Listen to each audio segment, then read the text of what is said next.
Bismillahirrahmanirrahim. Assalamualaikum warahmatullahi wabarakatuh. Innal hamdalillah nahmaduhu wa nasta'inuhu wa nastaghfiruh wa na'udzu billahi min shururi anfusina wa min sayyiati a'malina. May yahdihillahu fala mudhillalah wa may yudlilhu fala hadiyalah.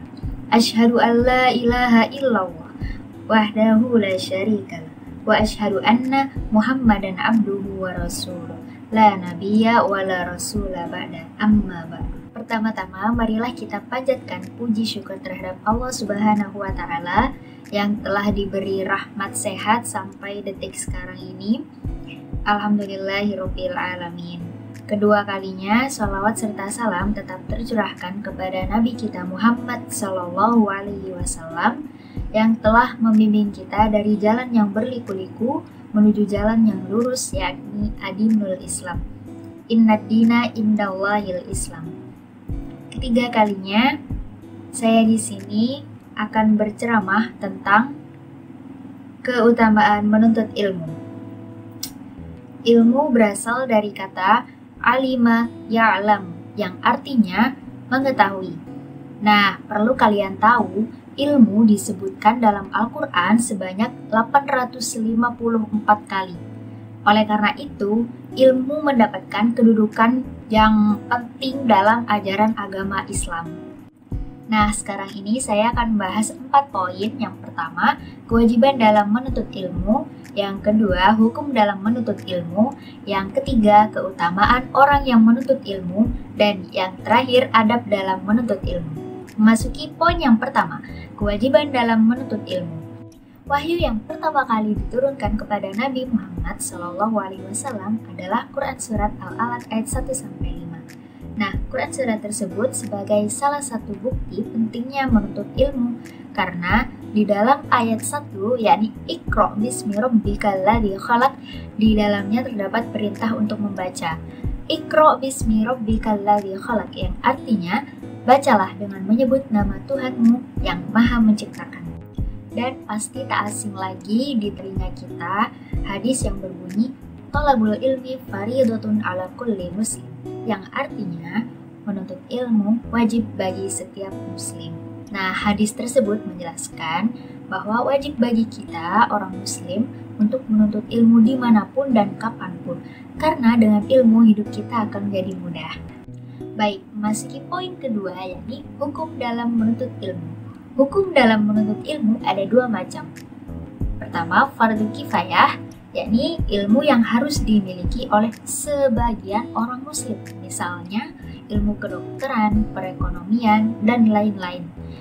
Dan yang kedua, fardu ain, yakni ilmu yang harus dimiliki oleh seluruh umat muslim. Misal, ilmu tata cara tentang melakukan sholat, melakukan wudhu, dan lain-lain.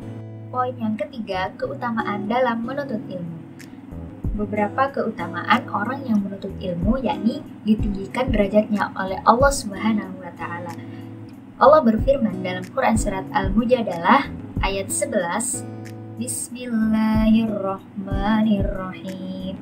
Yarfa'illahu alladhina amanu minkum walladhina utul ilma darajat wallahu bima ta'maluna khabir.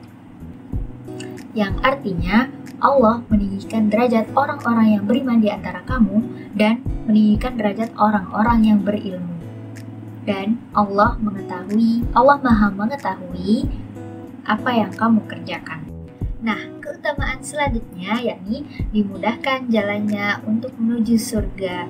Pasti teman-teman tidak asing lagi dengan hadis yang berbunyi man salaka thoriqan yaltamisu fihi ilman sahalallahu lahu bihi thoriqan ilal jannah, yang artinya barang siapa yang menempuh jalan untuk menuntut ilmu, maka Allah mudahkan jalannya untuk menuju surga.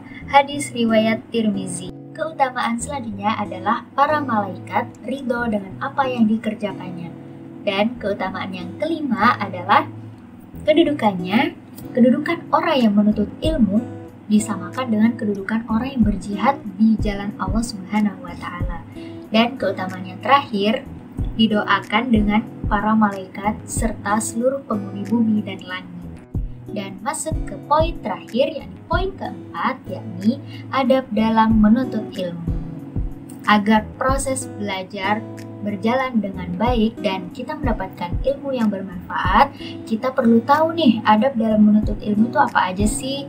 Nah, berikut adab dalam menuntut ilmu. Yang pertama, meluruskan niat. Jadi, misal kita ke pengajian, tapi niatnya, aduh, biar ketemu sama mas-mas ganteng itu gitu. Nah, kayak gitu salah ya teman-teman. Jadi kita niatkan hati kita pergi ke pengajian dengan niat yang baik, dengan niat untuk mencari ilmu. Yang kedua, tidak membatasi dalam mengambil sumber ilmu. Ilmu tidak hanya didapatkan di dalam pesantren dan sekolah saja teman-teman. Jadi kita bisa menuntut ilmu dengan pergi ke pengajian-pengajian dan membaca buku-buku yang islami seperti itu. Dan yang ketiga, menghormati majelis ilmu. Jadi kita menghadiri pengajian, kita juga harus mentaati segala peraturan yang dalam majelis tersebut. Yang keempat, selalu merasa haus akan ilmu dan menjaga semangat ingin tahu. Yang kelima, sabar dalam belajar.